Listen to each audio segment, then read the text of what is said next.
புதன்கிழமையன்று அடுத்தடுத்து சில நொடிகளில் ஏற்பட்ட 7.1 மற்றும் 7.5 ரிக்டர் அளவிலான இரு நிலநடுக்கங்கள் வெனிசுலாவின் கரகாஸ் நகரத்தின் பெரும் பகுதியை தரைமட்டமாக்கின.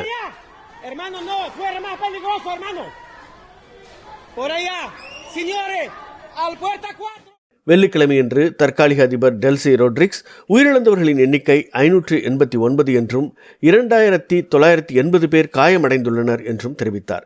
மிக மோசமாக பாதிக்கப்பட்ட லாக் வைரா மாநிலத்தில் 100க்கும் மேற்பட்ட கட்டிடங்கள் இடிந்து நொறுங்கின.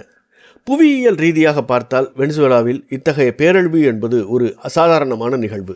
பசிபிக் பெருங்கடலின் நெருப்பு வளைய பகுதியில் அடிக்கடி ஏற்படும் நிலநடுக்கங்களைப் போல் இல்லாமல் இந்த நாடு தென் அமெரிக்க மற்றும் கரிபியன் தட்டுகள் ஒன்றோடொன்று பக்கவாட்டில் உரசி செல்லும் எல்லையில் அமைந்துள்ளது. இங்கு அழுத்தம் பல தலைமுறைகளாக அமைதியாக திரண்டு இறுதியில் ஒரு மாலை பொழுதில் தன் கணக்கை தீர்த்து கொண்டது. இப்போது ஆரம்ப கட்டம் என்றாலும் நிலநடுக்கவியலாளர்கள் இந்த இரட்டை நிலநடுக்கங்களை ஒரு டப்லெட் என்று குறிப்பிடுகின்றனர். இதனை அமெரிக்க புவியியல் ஆய்வு மையம் சிக்கலான முறிவு மற்றும் உரசல் என்று அழைக்கிறது. கடந்த ஆண்டும் வடக்கு வெனிசுலாவில் சிறிய அளவிலான இரட்டை நிலநடுக்கம் ஏற்பட்டது. 2023ஆம் ஆண்டில் 55,000 பேருக்கும் மேற்பட்டவர்களை பழிவாங்கிய துருக்கி சிரியா நிலநடுக்கங்களும் இதே போன்ற தோற்றம் கொண்டவைதான்.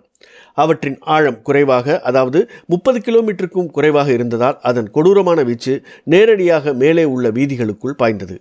உயிரிழப்புகளின் எண்ணிக்கை 10,000 தாண்டக்கூடும் என்று அமெரிக்க புவியியல் ஆய்வு மையம் எச்சரித்துள்ளது.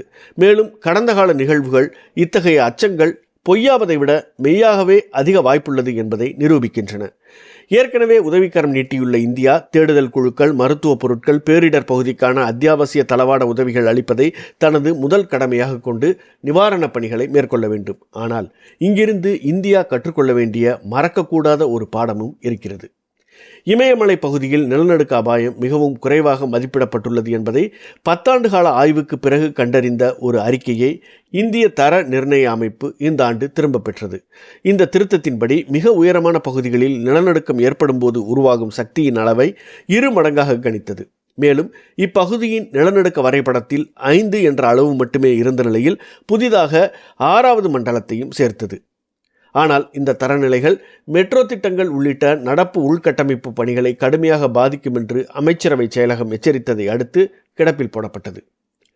நில அதிர்வின் போது பூமி எந்த அளவுக்கு நடுங்கும் என்பதை G என்ற அளவின் மூலம் குறிப்பிடுகிறார்கள். அதன்படி இந்தியாவின் 5வது மண்டலத்தில் 0.36 G அளவுக்கே தாக்கம் ஏற்படும் என்பதை அடிப்படையாக கொண்டே வடிவமைப்புகள் உருவாக்கப்படுகின்றன. இதே இமயமலை எல்லையில் இருக்கும் பாகிஸ்தானும் நேபாளமும் கிட்டத்தட்ட 0.75 G என்ற அளவை கணக்கில் கொள்கின்றன. அமெரிக்காவும் ஜப்பானும் முழுமையாக 1 G அல்லது அதற்கு மேல் கணக்கிடுகின்றன. இந்தியாவின் கிட்டத்தட்ட 79% மக்கள் மிதமானது முதல் கடுமையான நிலநடுக்க அச்சுறுத்தலின் கீழ் வாழ்கின்றனர். மேலும் நிலநடுக்க மரணங்களில் 95% எந்த ஒரு கட்டுமான விதிகளும் சென்றடையாத 1 முதல் 3 அடுக்குமாடி வீடுகளில்தான் நிகழ்கின்றன. வெனிசுலாவின் இந்த நிகழ்வு நம்மிடையே மறைந்திருக்கும் ஒரு ஆபத்தின் அறிகுறியாகும்.